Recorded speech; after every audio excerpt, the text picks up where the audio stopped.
Yo, what's poppin', everybody? Welcome back to the podcast, another episode of Caffeine and Green with your man, Conal Cardenas. And per usual, before we get into it today, I just want to make sure that you guys are heading on over to caffeineandgreenroasting.com today for all of your coffee needs.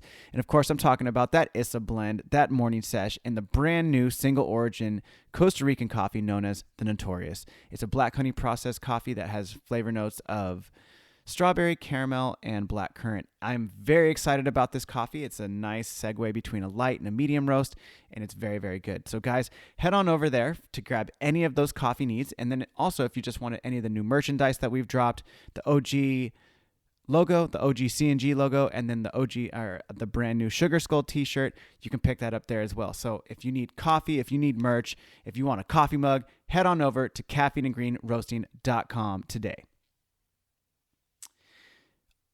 Also, if you guys haven't been there yet, head on up to Oceanside, California to Steel Mill Coffee. Cruise in, say what up to me, say what to my homie Anna, Giles, Shay, Riley, anybody, because I know everybody would be super stoked to see you because you know your man's roasting the coffee and we're serving up some straight fire up in Oceanside. So guys, if you haven't been there yet, it's 605 Mission Ave off both directions on the 5. Stop in, say what up to all the homies. We would be super stoked to see you. Steel Mill Coffee. All right, my guest today is quite an inspirational man. I have to say, he's a very, very cool guy. His name is Jason Stewart. He is the owner and founder of Epic Fighting, arguably one of the biggest MMA or amateur MMA promotions in the state of California, in the country, shoot, maybe even in the world. Like I said, arguably, but he is nonetheless an amazing human to speak with. He has an incredible story, and you can't help but feel inspired by listening to what he's gone through, what he had to do to get to where he's at, and just the positivity that this man exudes. So without further ado, my man, Jason Stewart. This your time to shine, homie. Let's go. Give me caffeine and green. It's your boy Connor. What's good? Good. Caffeine and green. And we're live. We are live. Jason Stewart, welcome to Caffeine and Green, sir. Thanks for having me, bro. Yes. Cheers. This is dude, you're one of the only guests that I've ever had that actually asked for water. Oh yeah, Perrier water. Mm-hmm. To be clear, Dude. we're fancy. Oh, we're super fancy. Mm-hmm. If you could try to talk a little bit. There we go.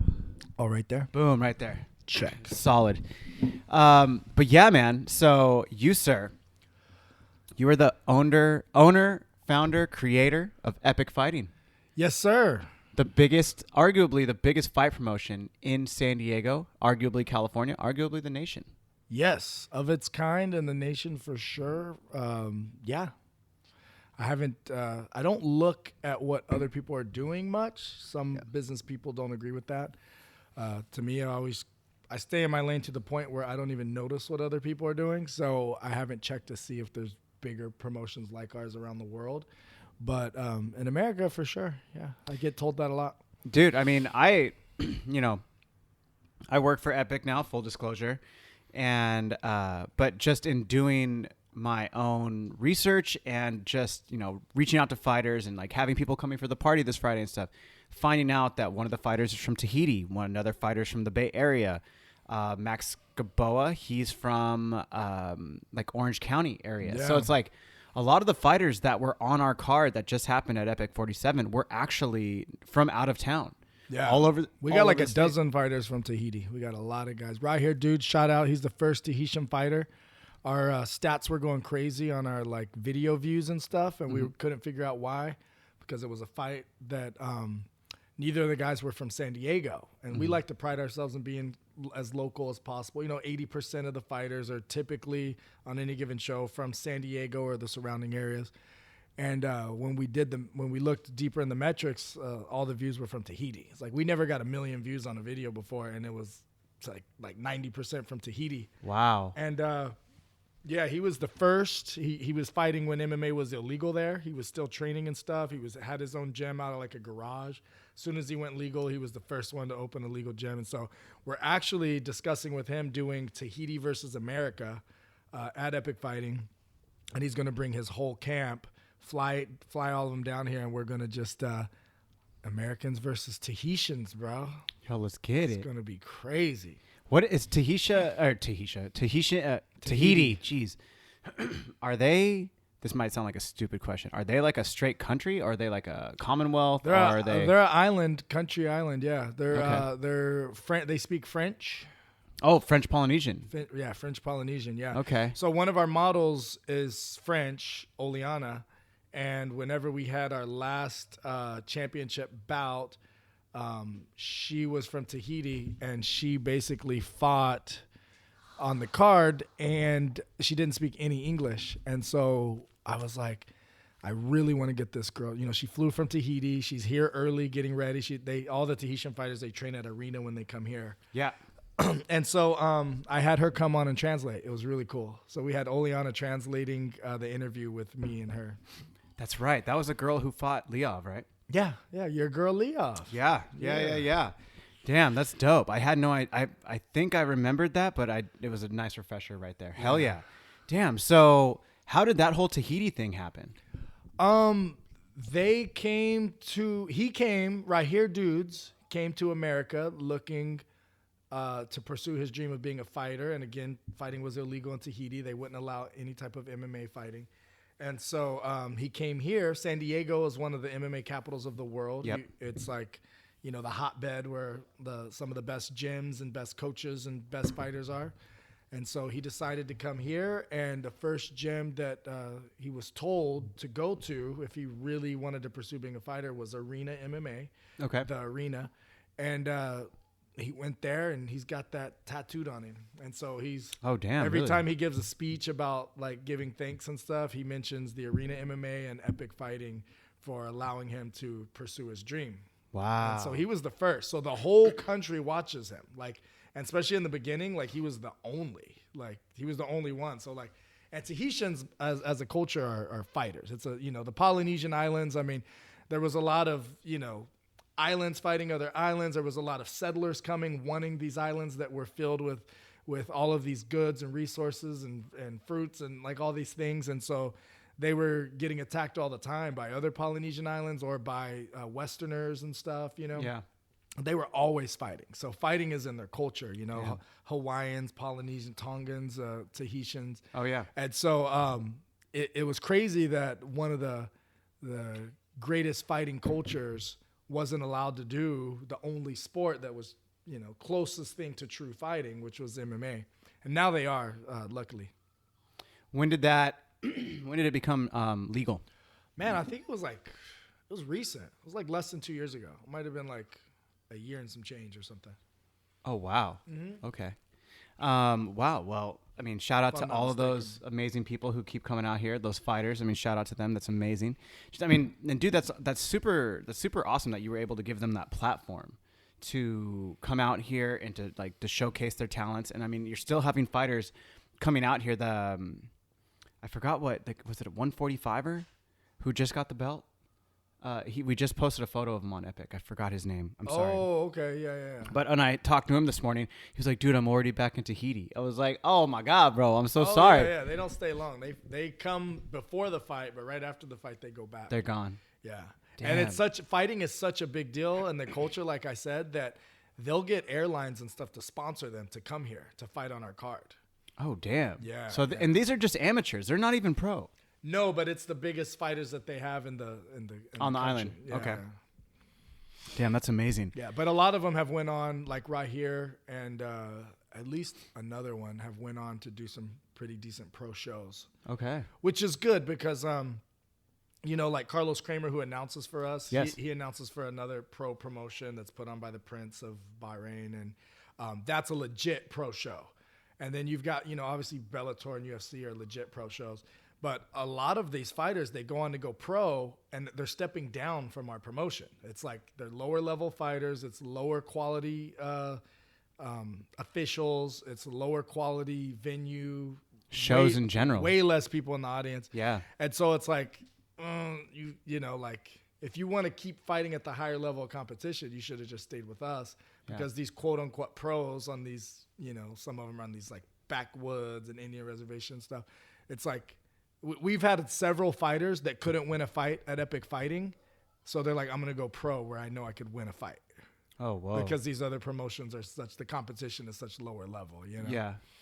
And it's shady too. Like if you sell enough tickets, they'll guarantee a win and they put you with a can and like stuff like that. Stuff that I've been very, very outspoken and against. Like, you know, keep the sport true. Boxing got like that for a while. Boxing got and it was almost the demise of boxing. Like it's hanging on by a thread. And MMA was real. And then people were like, dude, we watched the fight. We're here. We saw who won. And you're going to tell me this guy won because it's politics and this guy's involved. And, you know, so I don't want to ever see that happen in MMA. Yeah.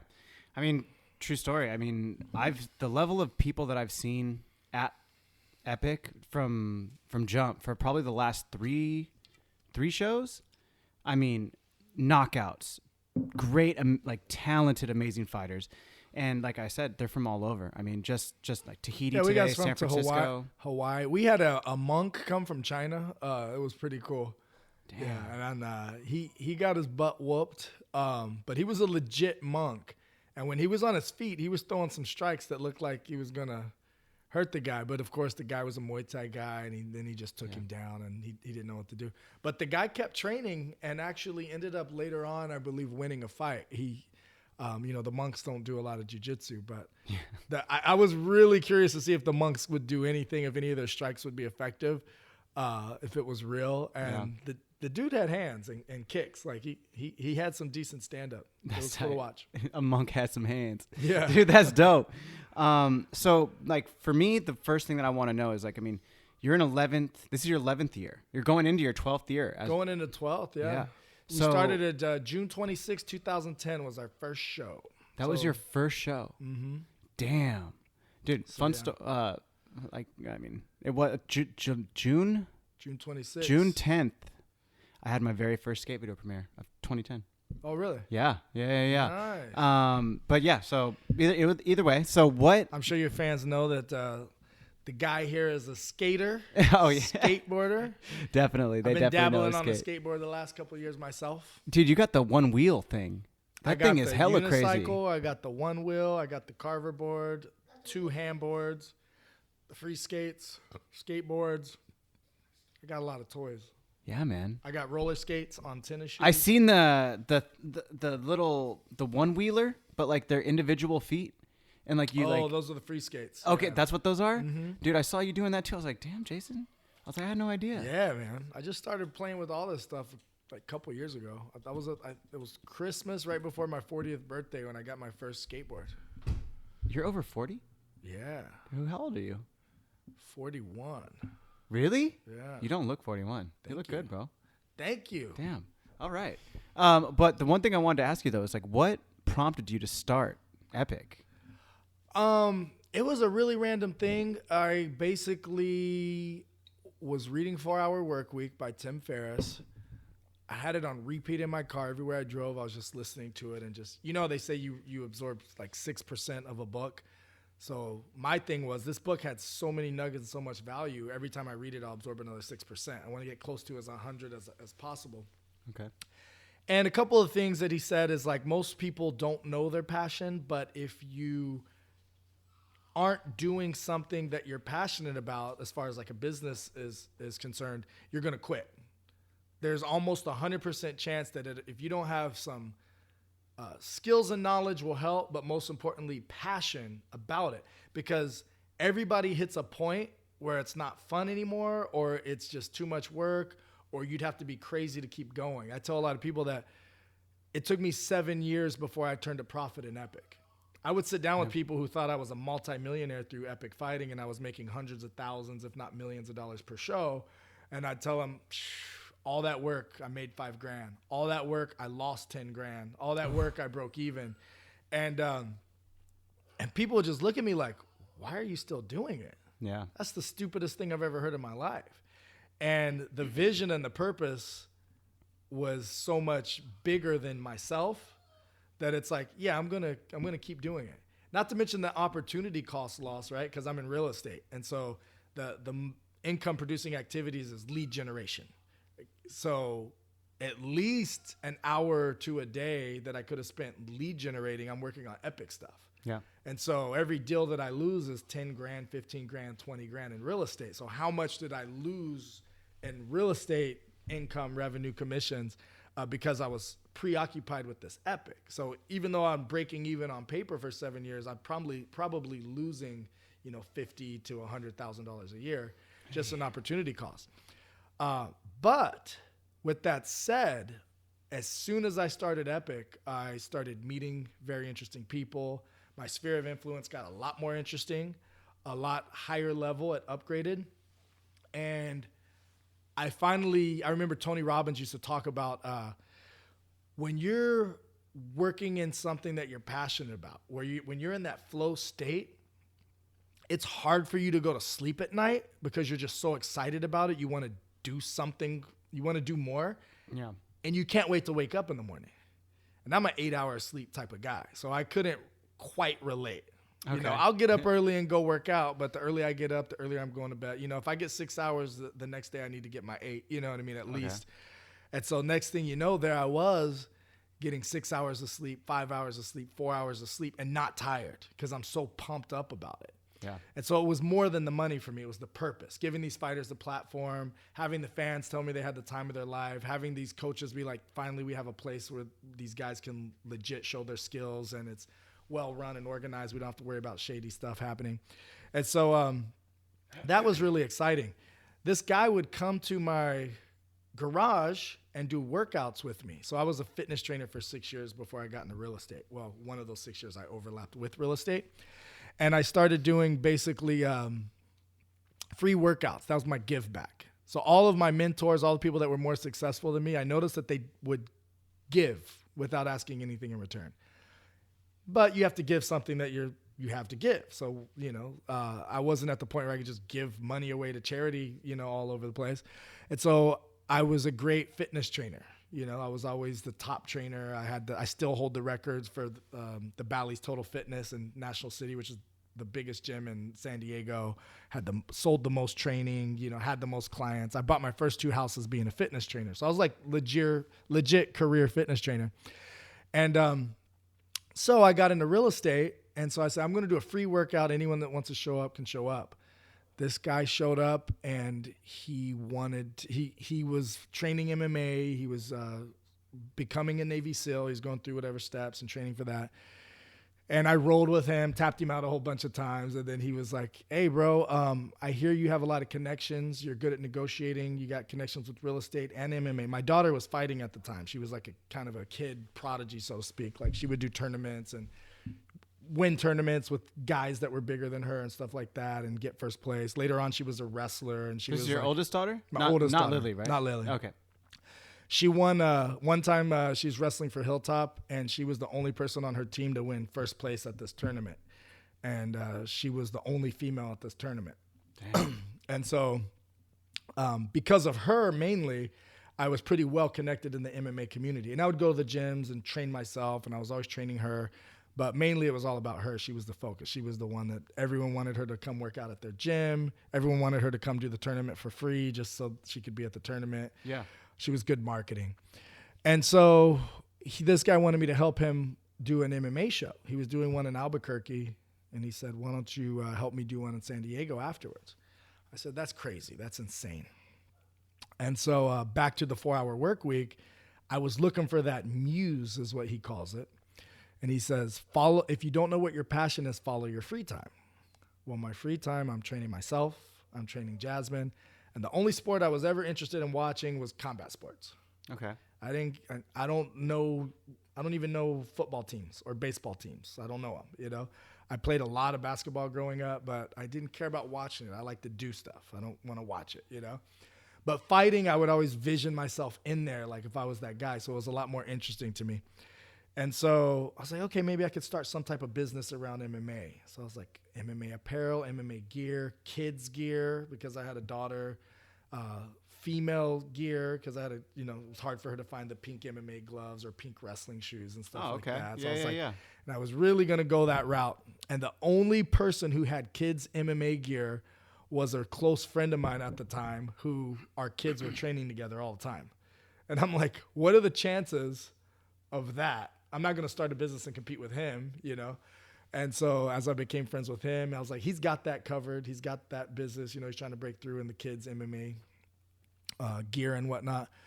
And so when he asked me if I wanted to do it, I was like, that's crazy. I'm in real estate full time. I have children. Like, I don't have time for that. Yeah. And as I was sleeping, I was like, maybe that could be that thing. It is around MMA. It is. And then the wheels started turning. By the time he did his show in Albuquerque, which was May 4th or 6th, he was doing like a Cinco de Mayo theme, I remember, but it wasn't quite on Cinco de Mayo. It was about a month after we had that conversation, like 3 or 4 weeks. He did his show. It didn't go as well as he thought. Somebody fell out of the cage. A bunch of stuff happened, he was telling me. But when he did it, he looked at what I had built, because I'm an extremist. Like Epic Exotics, which is a new company. Yep. That just happened. People think we've been around a long time. Like, I literally woke up one morning, I was in bed, and I was like, I should start a business around this whole car thing. And I found the domain name. I got the website. I said, let's do photo shoots. If you notice, I've been doing photo shoots like every other day, getting video shoots, content. And it's like full-fledged business. That's just my personality. Like, I don't like to talk about it too much. Yeah. If it's like, hey, this should be done, I do it. So that's what I did with Epic Fighting. And next thing you know, he's like, bro, I don't think I have any value to add. Like, this looks like it's going to be a way more successful show than mine. Like, so you, based like 3 or 4 weeks after you had this conversation, you were already thinking about doing this. And so you started putting things to action. Meaning, like, I started putting things to action. I got a promoter's license. I got a website. I got graphics. I made a Facebook. I made a Twitter. I don't even think Instagram was really a thing quite yet. But yeah, I got emails created, info@epicfighting.com, jason at epicfighting.com. I started recruiting models. I did the matchmaking myself. I'm calling all the gyms, calling all the fighters. Got insurance, security, ring girls. And so he was like, I really have no value to add to you. Like, it looks like you got this. I mean, if you need me, let me know. But I don't want to come in here saying I'm 50-50 partner. You built this whole thing. Yeah. And so I was like, all right, I'll let you know if I need your help. And our first show was huge. We had 1,000 people. We had a line all the way around the block in 4th and B as far as you could see. It was at 4th and B. It was at 4th and B. Oh, yeah. Wow. We had 1,000 people. Our first 2 shows were at 4th and B. Our next 2 was at the Sheraton where we do them now. And then we did another 2 at 4th and B. So we were going back and forth at the time. Those were our 2 spots. Damn. Yeah.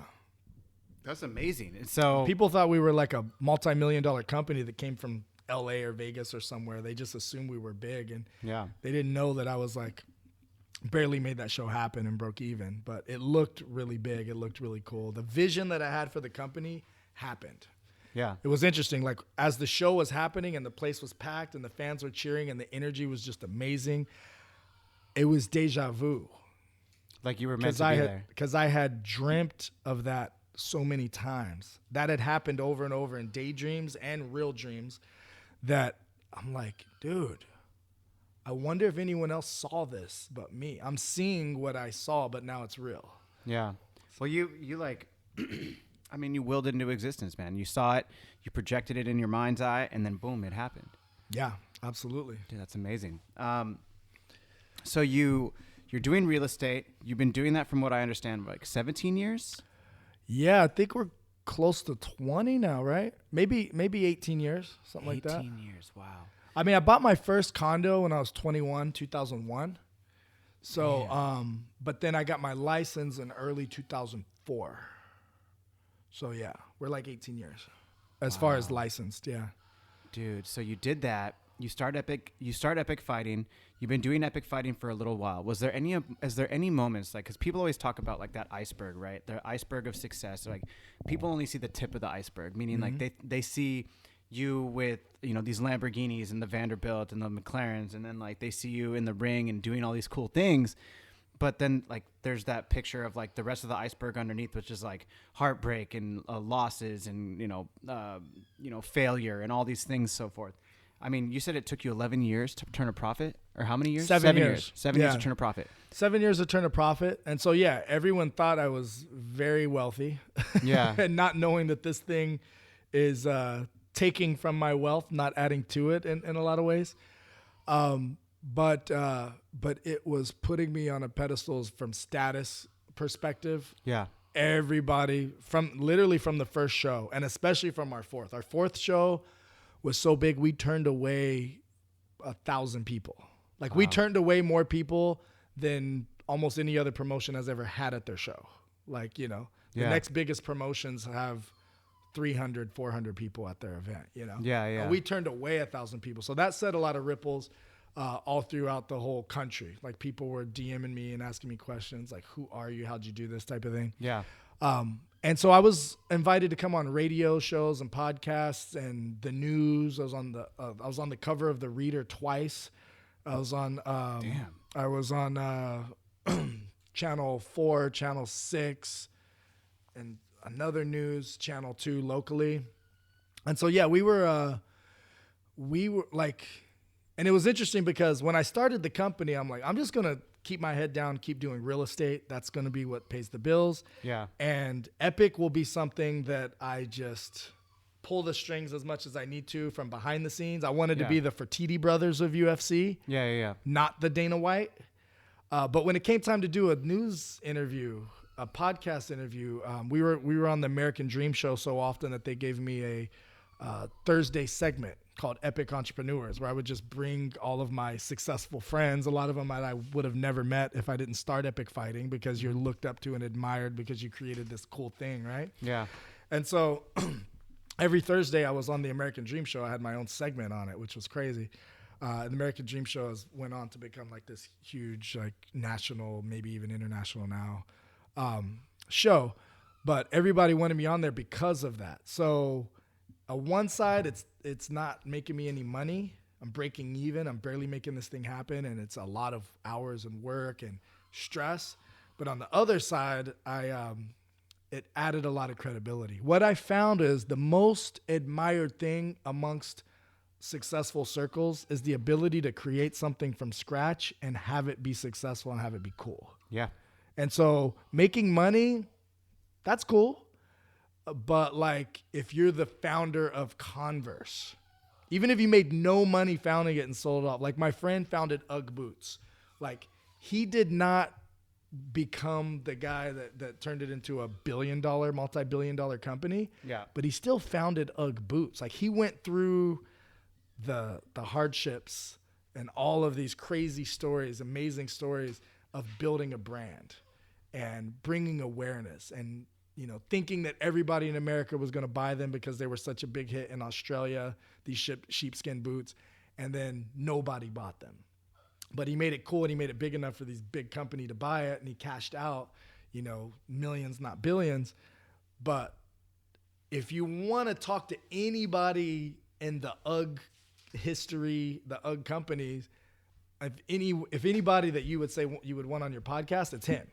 Yeah. Even though he's not the CEO making whatever he makes. But he created it. But he created it. Yeah, it was his That's passion the cool that did thing. it. It was Yeah. his idea, Yeah. And so that's one of the most admired and respected things I found amongst these people. Like these people were looking up to me and asking me questions and how did I do it? And I'm like, bro, you live in a mansion in Rancho Santa Fe. Like I don't feel right giving you advice. You know what I mean? Yeah. Yeah, but I was just a doctor. You invested my money right. Like Yeah. you just go to school and follow directions and anyone can do that. Like, but you took a risk. Like you put it all on the line. And when you become an entrepreneur, that's the thing you look at and start to admire from other people as well. Creating something from nothing. Well, I definitely think taking that risk and putting yourself out there. I mean,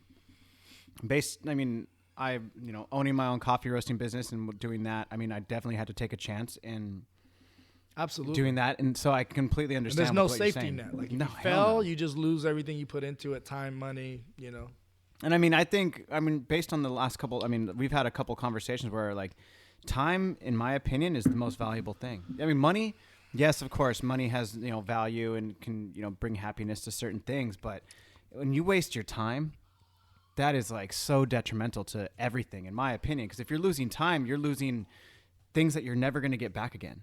Absolutely. And experiences, what you do at that time. So there's some people that's like, I just want to live to be 100 or 110 or 120. That's an awesome goal. I'm one of those people. But at the same time, I want to fill it with excitement. Yeah.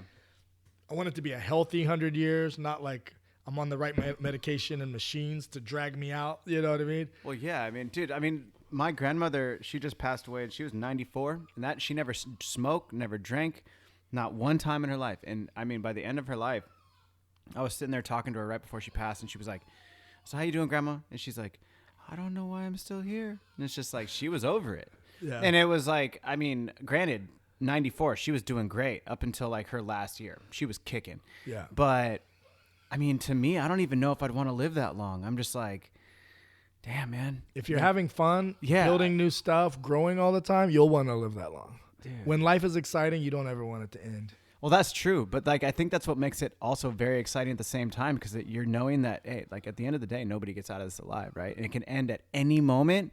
So I think for me, it's always like, when I know that, it makes me more inspired to just like want to live in the moment and get things done every single day, because like, dude, tomorrow is not promised. And that is the most exciting thing to me.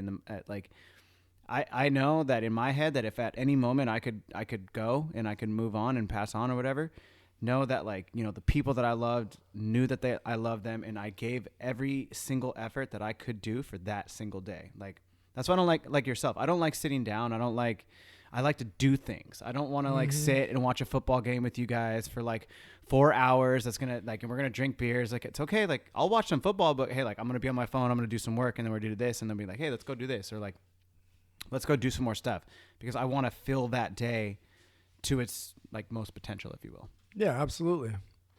And radiating in abundance, having the universe bring you what you need when you're tuned into that frequency. It helps. You're not always chasing and going. But yeah, man, life has been good. I was working out with my friend Dell today, and I was telling him a story about a family member who just recently passed. He was 25 years old, and I was telling him that whenever my Uncle Jeff is trying really hard to get a hold of me, I got like a bunch of missed calls from him or a bunch of text messages. You got to call me back. Or whenever I get a random 304 number, that's the area code for West Virginia, and I don't recognize the number, or even if I do, like if it's an aunt or something, I always take a deep breath and like prep myself before I answer, because it usually means that someone that I knew or that was close to me growing up in West Virginia, or a family member, has passed away. And he's like, "Oh, that's too bad. Like, you really get those that often?" I was like, "Well, not a lot of people live past 40 where I grew up." And when I said it out loud, I was like, you know, I said, yeah, not a lot of the people I grew up with make it past 30 or 40. And he was like, 30 or 40? He kind of looked at me like, what are you talking about? Yeah. And, my family member just passed away. It's really interesting. At 25, most of my friends didn't make it past 30 that I grew up with, in the neighborhood I grew up with, all the people that were close to me, my best friends growing up. 28, 16, thrown off a bridge at 16, overdose at 28, hung himself at, he was probably early 30s. My best friend Chad, my best friend Jeremy. So, it's like, it's a sad but effective reminder that like, okay, I'm going all out. Not only is tomorrow not promised, but like, what were they going through? Like, what were they doing with their life that they were that depressed that they needed to do that much drugs, or that they wanted to hang themselves, or that they were, or why couldn't they get out of that neighborhood? Why were they so uncomfortable getting out of that neighborhood where they see everyone else dying around them, but taking the chance to leave was even more frightening? It was even a scarier proposition because they've never been out. Like, most of my friends growing up never left a 25, 50 mile radius of their home at 25, 30 years old, They've never been on a plane before. It's like, it's crazy. And you can't relate. It's hard for me to relate now, but it makes me just want to go so extreme to the other direction. And that's why I'm in the sun all the time. That's why I want to touch the ocean all the time. That's why I want to, get that feeling of freedom and adrenaline and like that I'm alive. You know what I mean? Yeah. No, I respect that. I mean, I've Albuquerque, actually. I had some friends that when I was living there, because my mother lived in Albuquerque, when I had moved out there, I was skateboarding, fully and like still and like sponsored and doing all those things. And the kids that I ended up skating with, early 20s, something like that. And I was talking to one of my friends. His name was Sheldon. He's like, dude, I've never seen the ocean. I was like in like a photo, or he's like, no, in person. I was like, I've never been to either coast. I've never like gone out to California. It's more common than you think, dude. Like, super common. There's way more land without ocean than there is with. And they were like, yeah, I've seen photos and stuff. I was like, dude, you need to come to California. And I remember I had two friends come from Albuquerque when I had moved back, and I was living in PB. And as soon as they showed up, I was like, what do you guys want to do? They were like, dude, where's the ocean? And I was like, bro, let's go. We went down there, and did you ever see that movie Blast from the Past with Brendan Fraser? Mm-mm. It's an old movie. There's a scene in there where he was like living in this underground bomb shelter, and he comes up after 30 years and he sees the ocean and he pees his pants and he goes in the ocean. My friends did not pee their pants, but we skated down Garnett. As soon as we got to the sand, I've never seen two grown-ass men just like strip down so fast, planted their boards in the sand, and just bolted into the water. And they were just like, that's so amazing. Dude, they were so pumped, and it was so amazing. And these, like, I think it was my friend Brian was probably like 28, 29. My other homie Cyprian, he was 21. And they'd never seen the ocean, never touched the ocean. Yeah.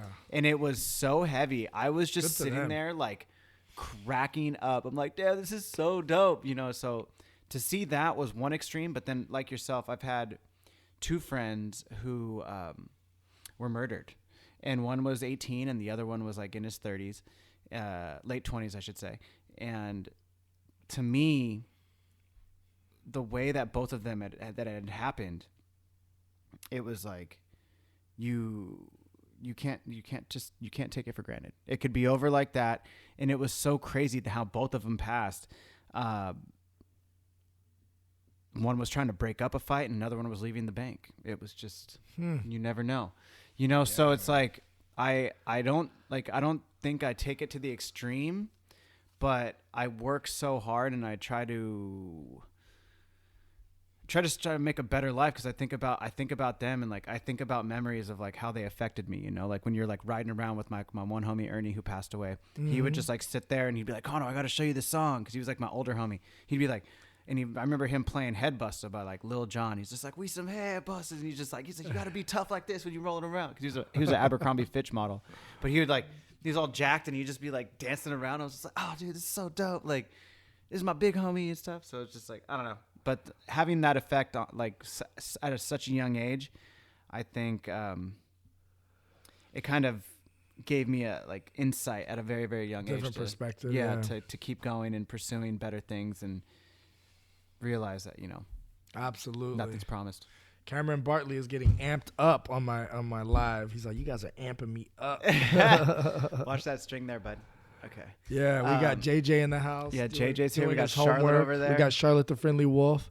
I told you whenever you were like, is she friendly with dogs? I'm like, she's friendly. You said does she like other dogs? I'm like, she doesn't mind other dogs, but dogs don't like her. And then you were over here like, what is my dog doing? Why is he barking like that? Dude, he was tripping. Why is he tripping out so hard on dogs? I'm telling you, like that wolf smell, it hits dogs different. Dude. Dogs will be cool with every other dog, and then a wolf walks in the room and they're like, what like this thing happening? Might eat me. Yeah, like it's like, am I supposed to protect somebody right now? Am I supposed to be hiding? Like it's these mixed signals. Dude, it's the eyes. It's the eyes for me. Yeah, those eyes are crazy looking. Yeah, for those of you that don't know, Charlotte's a pretty girl. Oh my god! Oh, watch that, bud. Oh, hold on, one sec. Here we go. Oh, look at JJ messing up. Go ahead. JJ messing up the live video. If you guys have any questions, hit us up with them. We'll answer them live right here. Campos MMA in the house. Former epic fighter. Dude. It's a champ right there. So the next thing I wanted to ask you about too was you have this thing on your Instagram. It's called, is it Epic? What was Epic Mastermind. Oh 619. the Epic Mastermind. Yeah. So what is that? Is that because like I was doing some research and trying to like look into what that was, and is that it seemed like it was like more of like a like for people who don't know like a TED Talk almost or like similar. Yeah. It's kind of like a TED Talk. So basically, I met my friend Greg Reed. Shout out to Greg Reed, one of my mentors, a person who has had a great impact in my life, not only just personally, being in close quarters with him, but also by him creating these amazing events. I think I'm live on Epic Fighting right now. I wonder if I should go live on my own. Whichever you're gonna do. We're live on Caffeine and Green too. Oh, Caffeine and Green in the house. And so basically he said if you're not in a mastermind, join one. And if you can't find one that you vibe with, then make your own. And at that moment, I got 2 texts from 2 different friends at the same time, girl and a guy, and they were both like, "We need to start a mastermind." So I was humbled that they thought of me for that.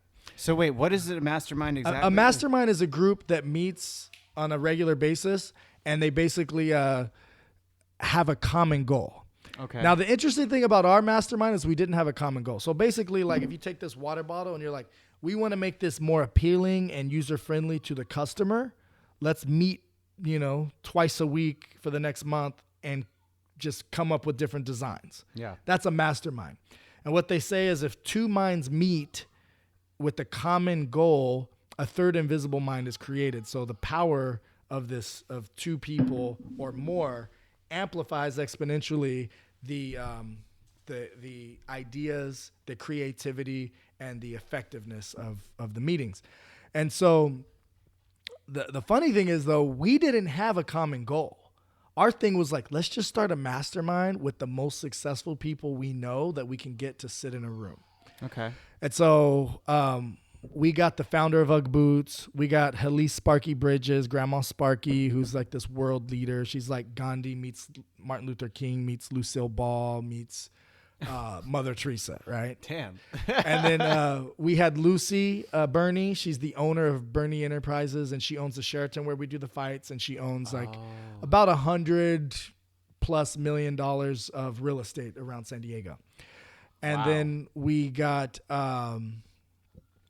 Lisa Nichols, right-hand girl, eventually joined the group.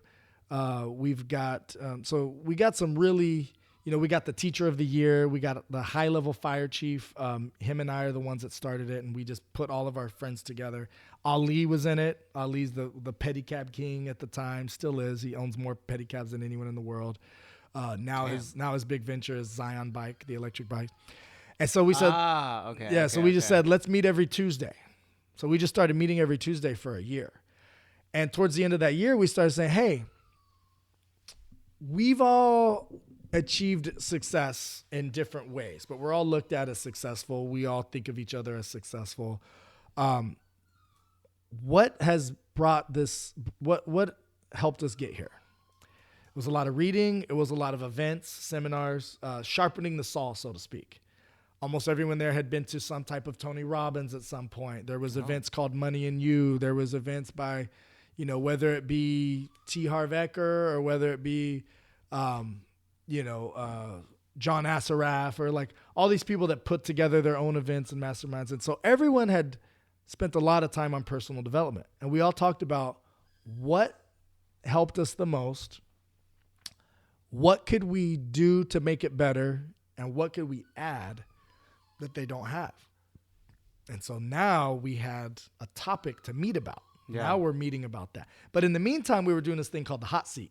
So if you're on the hot seat, you come in and you basically give 5 minutes, 8 minutes, 10 minutes, whatever it is, and you talk about your business, what your goal is, what you've done so far, and how you want to make it better.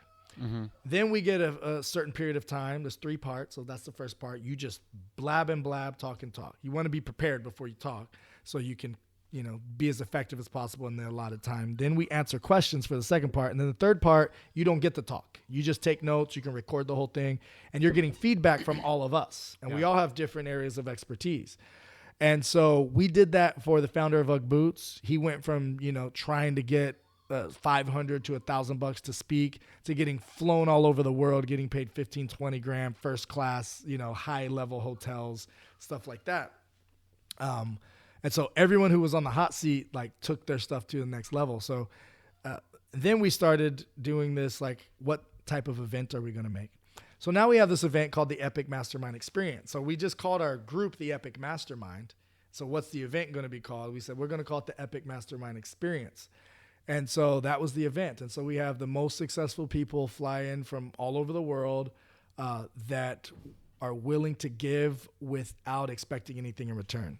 Okay. So what really made ours interesting and a complete different vibe from other events is every event you go to, people are trying to sell something on the back end. So yeah, I'll speak for free, but I'm going to rack in 10 or 20 G's on the back end by making people opt in or making people, sign up for my thing. Or I'm not going to sell it all, but you need to pay me up front. Yeah. And so the only types of speakers we have are speakers that are successful enough and coming from a place of contribution enough, so to speak, to where they're not going to pitch. They're not going to sell anything. They don't get paid. And most of them fly in and even get a few of them will comp hotels. Some of them are richer than others.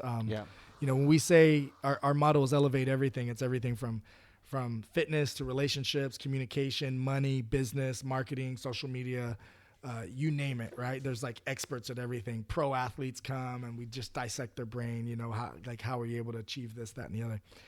And so the type of person you get there and the type of feeling you get that's like, I've been to a lot of these events, but even when you go to Tony Robbins, a value add, and I'm not saying selling is bad. That's just what we wanted to do to set us apart is basically no selling. Yeah. And no, we're not going to pay these speakers.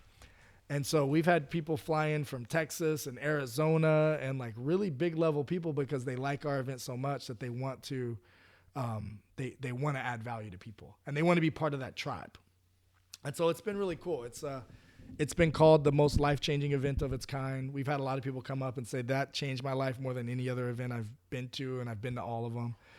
And so I noticed for me, the 3 days of doing that event is when I elevate the highest that I ever do, that I vibrate at my highest frequency. Okay.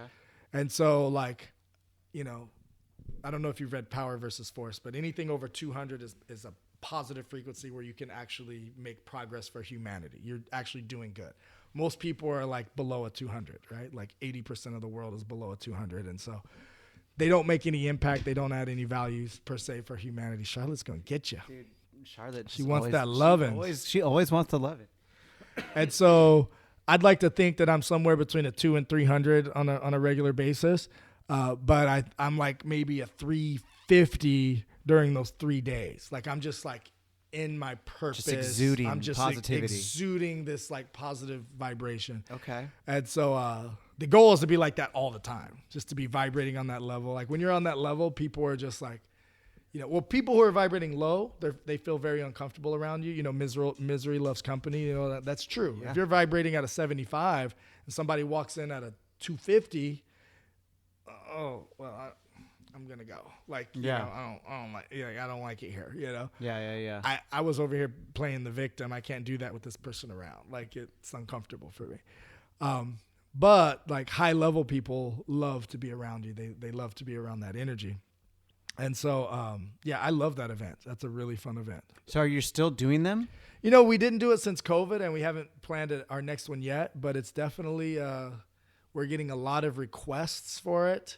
Okay. And that's another event that takes a lot of time, a lot of energy, and we usually come out of pocket. Me and Ali will come out of pocket because now it's just him and I. It started with 10 of us, and him and I were the only ones that wanted to keep it going.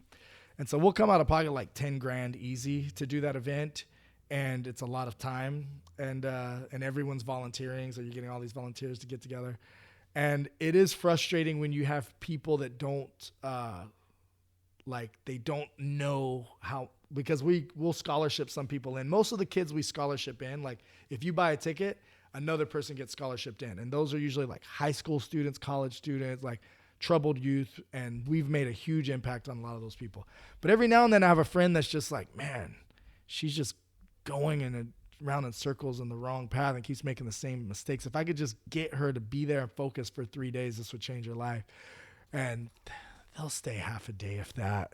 You know, I said, when you're vibrating at 75 and everyone else is at 200 and up, you don't feel comfortable there. Yeah, that's understandable. I want to be around the people that are getting drunk or, you know, doing the drugs that I do. Like, I relate more to them. And so that's the frustrating part, but the life-changing part is really cool. So I think we're going to I got a lot of inspiration to throw it again when I went to Secret Knock, which is my mentor Greg Reed's event. He had a wildly successful Secret Knock. Knocked it out of the park like he always does. And so I was like, what's a Secret Knock? Another show kind of thing like that? It's top secret, bro. I'm not even supposed to talk about it. Dude, okay. Well, shifting gears, like just based on like what you're describing and like this frequency, and you talk about the universe and you talk about these things, like these are things that I myself, like I'm very much, I don't necessarily believe in religion. I don't necessarily believe in like those things, but I believe in energies. I believe in positivity and the effort of like putting out in the universe what you want, not the secret, but like, you know, set your intention. This is what I want. This is where I'm going to go. And then put your head down and keep grinding. It just very much to your point too, about surrounding yourself with passions. That's why I think it led me to you and it led me to working for Epic. But I want to know, like, have you always been like this, or was there a person who shifted your mind state and your mentality that made you like start thinking like, hey man, like you can be bigger than this, you can be more positive, you could switch that energy and put off more of a positive force? I can't think of any one person. I mean, I just kind of gravitated towards those people. But I remember a time, like I'll give you an example. When I was first in real estate, you know, I don't know if it was my first year or two, I did a by referral only course, and Joe Stump was the guy. Joe Stump's podcast is what led me to learn about Tim Ferriss before Tim Ferriss was a big deal. And I got that book before that book was popular because he was on a show with him. And I remember I went to Joe Stump's thing and I met him. And I remember as I walked up to this guy who was this big coach and he was making millions of dollars in the real estate and mortgage industry. And he came right up to me. He's a tall guy and he looked me in the eye and he went to shake my hand. And I remember I had trouble making eye contact with him because I was like, to me, I was like, I'm not on this guy's level yet. And I remember that moment stuck with me, like, why was that uncomfortable for me? That's interesting. Like, I really had to do some self-reflection because I've always thought of myself as a pretty confident guy. And now I am definitely like, I can meet anyone. And, you know, I feel like I'm on anyone's level. Like, that's great. You got more money than me, but I have this going too. So yeah, you're very approachable. So to me, we're on the same level. Like, no one's better than me. I'm not better than anyone. But back then, like someone who was really crushing it, vibrating on a high level, I would feel uncomfortable around, and I didn't know that until that moment. And so I've just always been really into self-improvement. I've always been into fact books, self-improvement books. I never got into like novels or reading any fiction stuff. Like, the movies that I wanted to watch were based on a true story or could have been a true story, or documentaries or something that would motivate me, get me pumped up. Like I said, I didn't like watching sports. I was like, how is this productive for me? It was the type of thing. But fighting, I would be like, well, this is productive because I've always enjoyed fighting. I was in Taekwondo at a really young age, which turned into Aikido at the same studio. And then he started teaching all the martial arts. And then I got into boxing and then wrestling. And then doing MMA out of my friends' garages, the Googerty's garages. Shout out to Shannon and Brian Googerty. A lot of guys were fighting. Googerty. Yeah. Googerty. Irish. That's a sick Irish, half name. Irish, half Mexican. Yeah. A lot of guys became, Shannon went on to fight in the UFC. A lot of those guys went on to fight professionally, which was cool. But we were all doing it out of his garage at first. Oh, wow. Which was cool. Way back in the day. That's super awesome. But yeah, there wasn't like one person that really pumped me up. I didn't really have any good mentors per se. But there's little things that happened along my path that I'm very, very grateful for. Like, my dad moved to California. I was still struggling in West Virginia. We were very poor. We were on welfare. You know, my mom would go take me and a friend to every block and go to the 7-Eleven or the Go-Mart. The 7-Eleven or the Go, there's a convenience store like every 2 blocks. And we would take $1 in food stamp and buy a 5-cent piece of gum so we could get change so she could buy something that wasn't with the food stamps. So we would just each get 95 cents worth of change, 95 cents worth of change. And then at the end, we'd have, $10 after like 30 minutes of doing that or an hour of doing that. And then she could put gas in the car, or, she could buy something else. Damn. So that's how I was growing up. But because my dad was out here, and he was struggling too, he's trying to become an attorney and this and that, he was a place for me to visit eventually. So, I lived with my mom, and then my mom put me on a plane to get me out of New York so we lived in West Virginia. I was born in West Virginia, but we came to California when I was 3 months old for about 5 years because she kind of chased my dad. Like, my dad found out my mom was pregnant, and he's like, I'm out. Like, I'm trying to get the fuck out of this place. Like, you know what I mean? Whoa. Like, it wasn't much better back then, Yeah. And so he left, and then she's like, okay. Well, she followed him several months later after I was old enough to be on a plane. I was like 3 months old. And so she comes to there and tries to probably, they try to probably make it work or whatever. And it doesn't work out. My mom's off the chain. She's doing stuff that she probably shouldn't be doing. She's very involved in drug use and drug dealing. And so we moved to South Bronx, 1985. Whoa. The worst place you want to live in 1985 was South Bronx. Yeah. And so, I saw a lot of crazy stuff. And like, I was probably only there for 6 months, but I saw my mom get robbed, a knife to her throat. They took us up to a room, and like, it was like an abandoned apartment type thing. And so it was crazy there. So she was like, hey, I'm going to get you out of here. And she was going to stay back, make another big drug deal.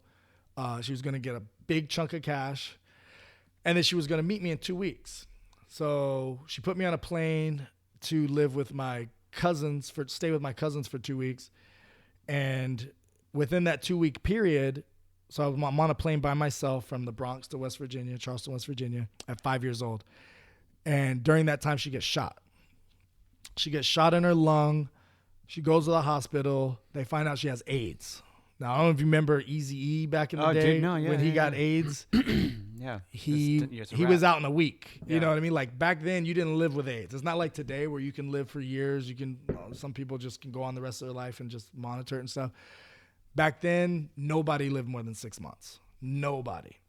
And so she got AIDS, and they're like, well, we got bad news and worse news. Like, you got shot in your lung, so you only have one lung now. But that doesn't matter because you're about to die anyway. You have AIDS. She lived in that hospital for 3 years and never died. She said she saw friends come and friends go next to her. And every friend she had, she'd say, I'm going to get to know him because I got 3 to 6 months tops before this person dies. And she was on the level where everyone came that had AIDS or severe, terminal illness where they were going to die. And she's the only one that lived there, like only one that was living more than a year.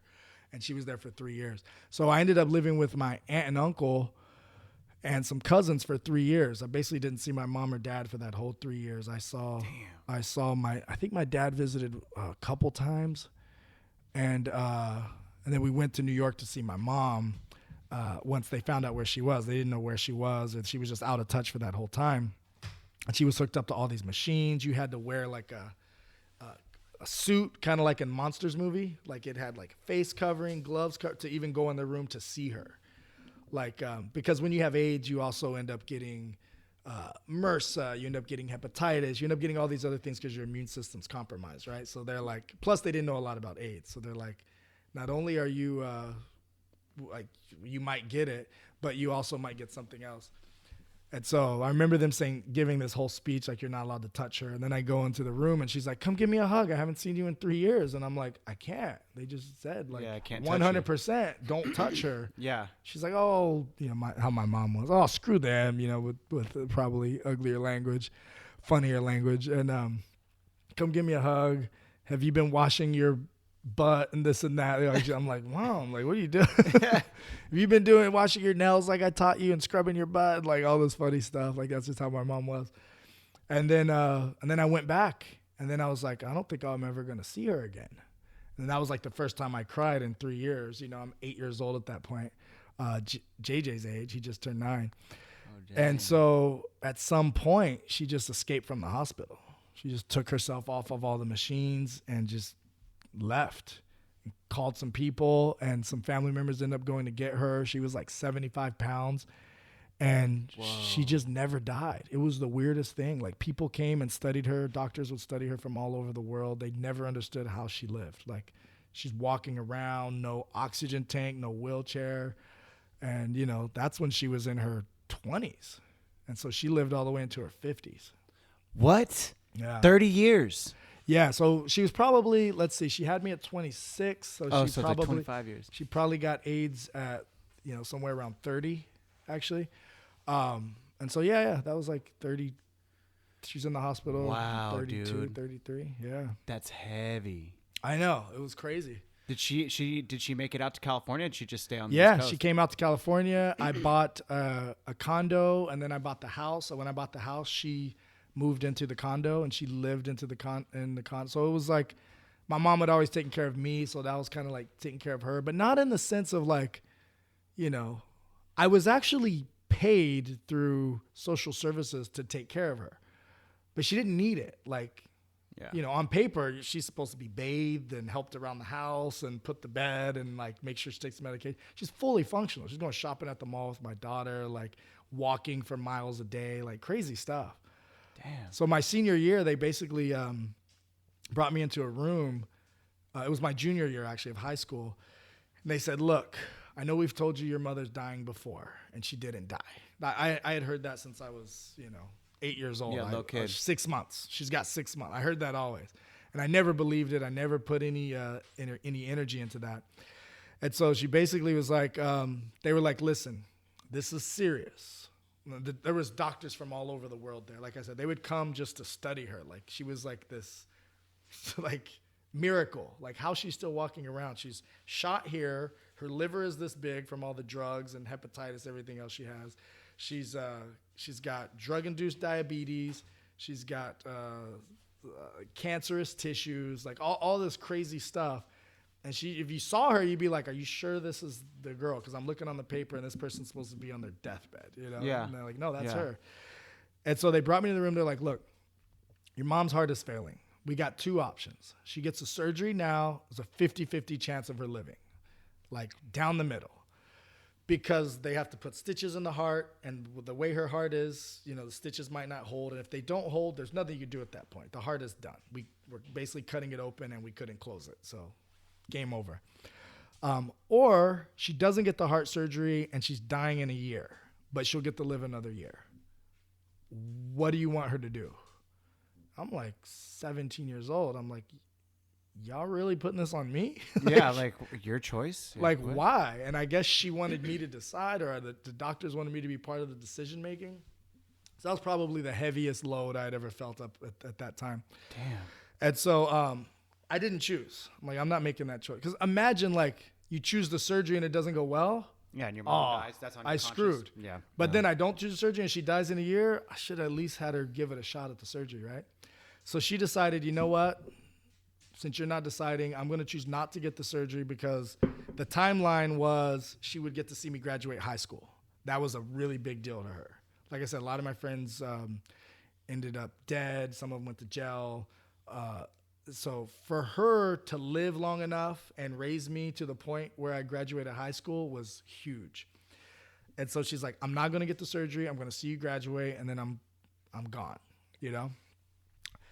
And so come the next year, graduation, she's bawling. Like, no other parents are crying. Like, your kid's supposed to graduate high school. Like, no one's impressed. Like, you know what I mean?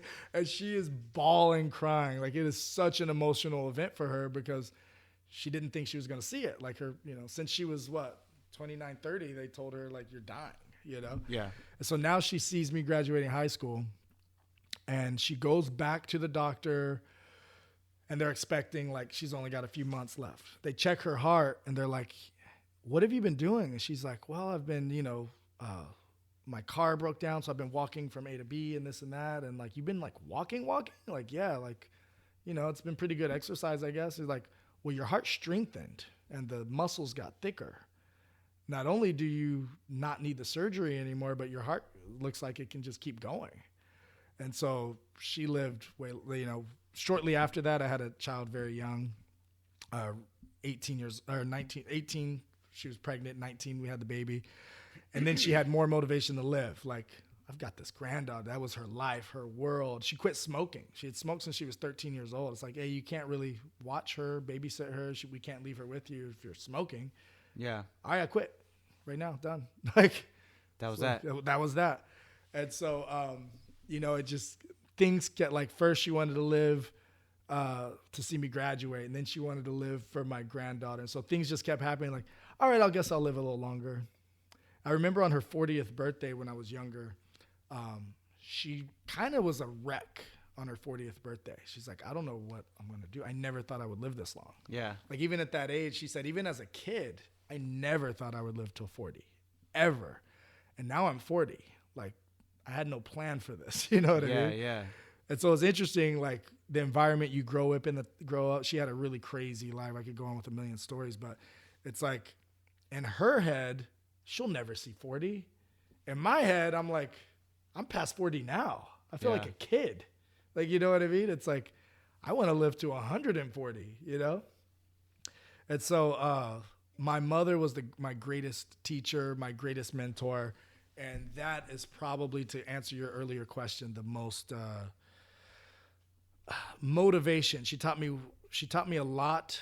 A lot of things she said was very out there. Didn't seem possible, didn't seem right. She was talking about, you know, back then they were teaching us in school marijuana would kill you. You would kill your whole family if you did too much marijuana. You would die and stuff. And she'd be like, oh, bull crap. There's no, like, no one's ever killed anyone being high and this and that. She's like, and that was a cool thing too, is she gave me the pros and cons of every drug. Never told me not to do drugs. What do you want to know? I've done them all. Heroin, best feeling in the world. You'll never get a better feeling than heroin, ever. 10,000 times better than sex, 10,000 times better than the best feeling that you could imagine. You can't put words on how great heroin feels the first time. Then you spend the rest of your life chasing that feeling. It's called chasing the dragon. Yeah.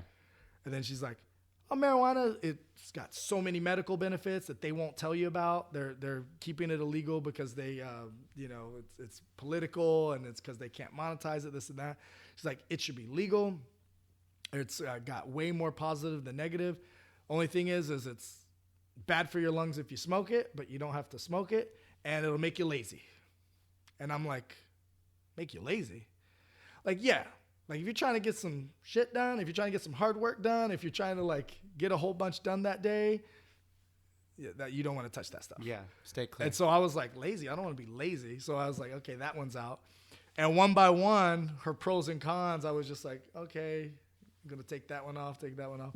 And I never did any. Even acid. She said she did acid pretty much every day for like a year and a half, 2 years. Whoa. Because she was a dealer, and she was putting it on the paper. She was putting these little drops and tablets on the paper. She's like, I would do anywhere from a mild to an intense trip every single day. Like, she's like, yeah, they tell you, like, if you trip on acid more than 7 times, you're mentally insane. She's bullshit. Like, she was like, she knew all these facts and stuff. Like, now that we know, now research is proving that certain psychedelics actually have benefits and stuff. But she was preaching it way back in the day. And so I learned a lot from her. I remember one time I came home and I was like, man, I met this boy. My first day of 7th grade. They put us in partners. And this boy was the nicest kid in the class. So I'm like, I'm going to partner with him. And then we're sitting there, and the teacher says, say 3 things, tell each other 3 things about yourself that the other person might not know. And we're like, okay. So I was like, I really like it. I'm into martial arts and ninjas. Like, that was my whole life back then. Like, I thought I was a ninja, right? And then, you know, I said whatever other 2 things I said. And then he was like, said one, and then he's like, I don't really like, and he dropped the N-word. And I'm like, oh. And it was such a crushing moment for me, because, like, this is the nicest kid in the class, and he's racist as all shit. Yeah. And, you know, half of my family's black. I got black cousins that go to the school. I can't be friends with this guy. It was my first friend. You know what I mean? Yeah. So I go home, and I'm like, my mom's like, how's your first day of school? Like, are you okay? And I'm like, yeah, I met this kid. He was really cool, but I think I have to fight him tomorrow. Back then I thought, like, you just have to fight racists. Somebody drops the N-word, you got to fight him. Yeah, like, you got to fight him. Yeah. And so he's like, why you got to fight him? I was like, he's racist. He says he doesn't like, you know, black people. And she's like, so why you got to fight him? What did he do to make you want to fight? I'm like, I just told you, he's racist. He dropped the N-bomb. She's like, and? She's like, if you want to fight racist, and this is a woman who grew up like fighting rednecks with a brick in her purse, 3 dudes getting punched in the face, like fighting with other dudes because she's with two black guys. You know what I mean? Yeah. So I thought she'd be the first one to understand. And she's like, son, if there's anything I've learned, if you want to fight people for being racist, you'll be fighting the rest of your life. And guess what you'll accomplish? Nothing. If anything, you'll make the situation worse. Yeah. Like, so what do I do? He's like, make friends with him. Let him know that you're a cool guy. And then introduce him to Kira and introduce him to Marissa and show them how cool they are. It's like, his racism is not his fault. It's his parents' fault. And it's probably their parents' fault. It's like, this is something that he learned from them. I was like, wow, I never thought of it that way.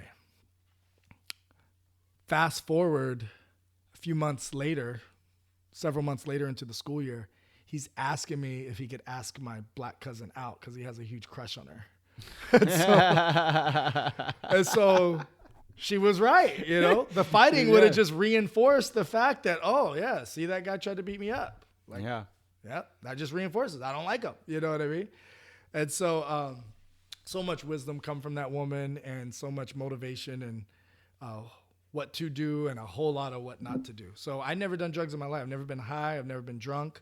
Never smoked anything. You never drunk alcohol? Never been drunk in my life. Wow. Mm-mm. Damn, man. And I was in a house with crackheads from my earliest memory. My mom was a drug dealer, so they would all come and go and in and out. And that was monumental. Because everyone thinks, oh, this is wild. We're living on the edge. This is cool. When you're in high school, like we're doing something we're not supposed. We're rebels. But when the 32-year-old walks in the house and she ain't got no teeth and she's scratching holes in her face, yeah, nothing. And my mom goes, let her tell you about her cheerleading stories and how popular she was in high school. Wait, her? What is she, 69? Like, how old is this woman? She's 70? 32. She has a wig. Yeah, she lost all her hair. Like crazy stuff. These people were doing crazy drugs. You know, crystal meth was really huge. Heroin was really huge. Yeah. And so it was like, it took all the curiosity out of the cat. Like, yeah, no, I saw what I needed to see. And that was a blessing. People criticize. I mean, she obviously wouldn't win Mother of the Year award. But man, if I wasn't exposed to those conversations that we had, which were off the chain, and if I wasn't exposed to the people that I saw and seeing dead people, you know, I think I saw my first dead body at maybe 3 or 4 years old. This woman wasn't coming out of her room at these apartments. She was always over at my mom's house. And my mom's boyfriend at the time kicked the door down, and the door fell on top of her. And I remember, oh my goodness. I remember they moved the door, and I'm standing right there, and like 3 or 4 years old, that was the first dead body. And so it was like you saw a lot of that, and you hear, you know, my mom's friends would come to her to get drugs, and they just got out of jail, and they're telling stories about jail, and it's like, man, I don't ever want to go to jail. I don't ever want to do drugs. Like, it's the best education I ever got, you know?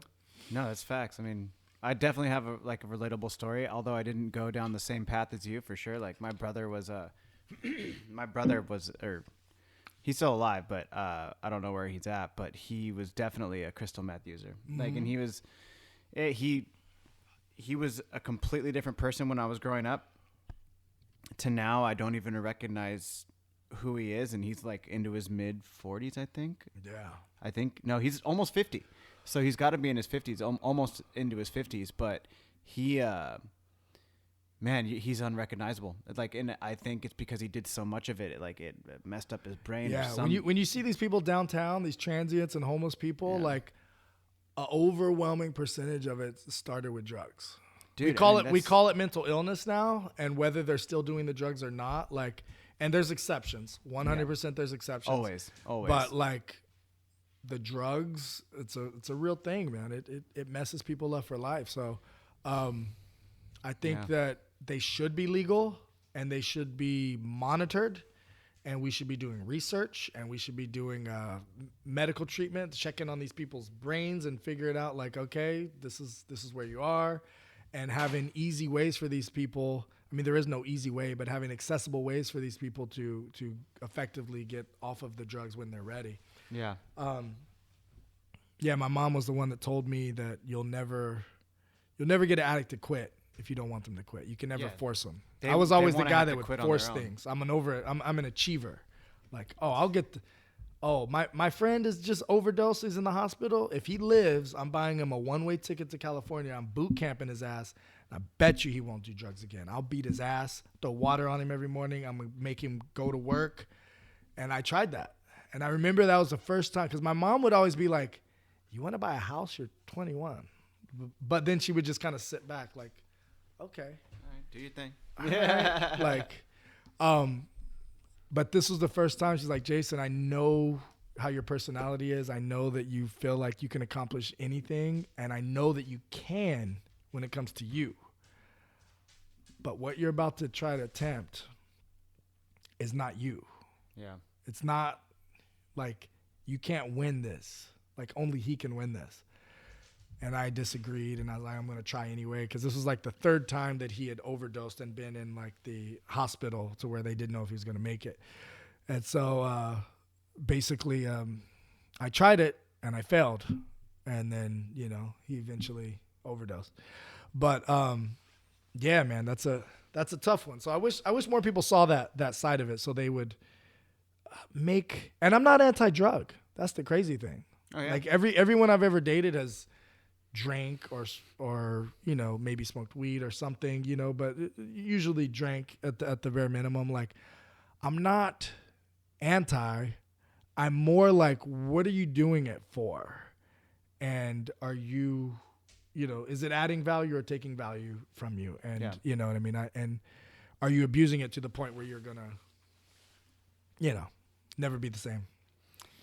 I mean, yeah, dude. I mean, that's a never-ending conversation, and I mean, I'm glad that it had such a positive effect on you.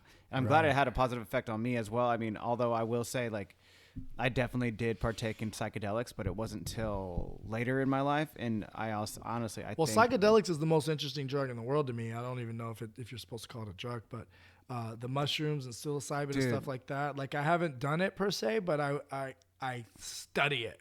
It's amazing. All the time. Yeah. And I've heard that basically it creates so many more neural pathways. Mm-hmm. And I have a lot of successful friends that do it. They, microdose or just full on dose on mushrooms or these other psychedelics. And, they're CEOs of big companies, or they've created, $500 million companies and stuff like that. So, and they're happy. Dude, believe the hype. And they're living good lives where they're helping people, and they're healthy, and they're like, as fit or fitter than me, some of these people. And so I'm like, okay, I'm all ears. Yeah. I'm all ears. Like, because that's a whole different category of the crystal meth and the heroin. Of course. Yes. I mean? Well, I mean, I think, and my stance on them is that when the time, like, you don't choose when to do psychedelics in my mind. Psychedelics are presented to you at the time when you need them the most. What? That's my dude. I didn't do it till I was 28, and then I've done acid twice and then mushrooms a couple times. What did you like better? Acid. Better than mushrooms? I mean, mushrooms are amazing. What about Molly? Molly is not a psychedelic. That's a powder. That's fully like, and no, there's synthetic. It's synthetic. It's like, but isn't acid synthetic? I mean, yes. So Molly, but see, like, you can get droplets. I thought Molly though. was like acid and ecstasy, something like that. It's definitely more MDMA, more like ecstasy, like that. But the thing is that, to your point with Molly, is that it can be laced or chopped with like meth or other stuff. So it's like, nah, for me. But no, like acid and mushrooms. I like mushrooms the most because they're natural. But dude, the things that I like when I say they're presented to you at that moment is because at some of the most difficult times in my life, when I didn't honestly have an answer and I couldn't think of anything, it was presented, and the things that I had questions about, the deepest parts of my brain, they were answered. And like, I've had very, very eye-opening experiences and things that I wasn't the same. Like when people say like you'll never be the same after you do it, you're not. You're better, in my opinion. Once your mind expands to a certain level, it never returns to the same. You can't go back to what closed-minded thinking you were thinking about before to now where it's like, oh my God, like what was I doing living this way? Yeah. Like, why were you doing this? So it's, for me, it's always been beneficial. That's why I don't abuse them. Like, it's like, no, this is going because I need to go deeper into my own consciousness and expand. That's awesome. But if you guys got any questions, shoot them at us. We're going to be wrapping up soon. Yep. We're wrapping up in just a couple more minutes. What's up, my peeps? Appreciate the love. Any other questions that you had? Dude, honestly, I just wanted to no, I think I covered everything that I wanted to do. Hell yeah. And Jason, I just wanted to say thank you again for all the opportunities. I'm definitely looking forward to our future and my future with Epic. Epic Fighting, baby. Yep. And follow us at Epic Fighting. Get your cars at Epic Exotics there with you a go. Z at the end. And what's your personal? Jason O. Stewart. Okay. Jason O. Stewart. Dude, I mean, Epic Life. We're good. We're good to go. Yeah, are you set with everything? I'm set, man. Dude. Yeah. You got any questions, JJ? No? You good? Dude, thank you so much for coming, Jason. I really appreciate your time. And I got a t-shirt there for you. So please rock it proudly. Boom. Caffeine and green, baby. Caffeine and green. There we go, baby. But yeah, dude, Jason, again, I tell all the guests, this is not the last time you'll be on. And I definitely look forward to just growing with you, brother. Appreciate you coming by. Stay epic, my peeps. Love you guys. Peace. Yes. Thank you so much, Jason. That was an amazing conversation. And I was truly inspired. I mean, just blown away. I didn't know anything. Wow. Just wow. I really appreciate your time, brother. And I look forward to the future with Epic Fighting. And guys, like always, I just want to say thank you to every single one of you who continue to listen to Caffeine and Green every single week and are supporting the coffee and buying the merch and just all of you wonderful people around the world. From the bottom of my heart, thank you guys so much. And guys, head on over to caffeineandgreenroasting.com today to get any coffee needs, any merch, anything. Just holler at your boy. And that's it. Guys, I just want to say thank you again. I appreciate all of you. Take care of each other. Wear your mask. Do whatever. Just, be nice. Take care of each other, guys. All right. Peace.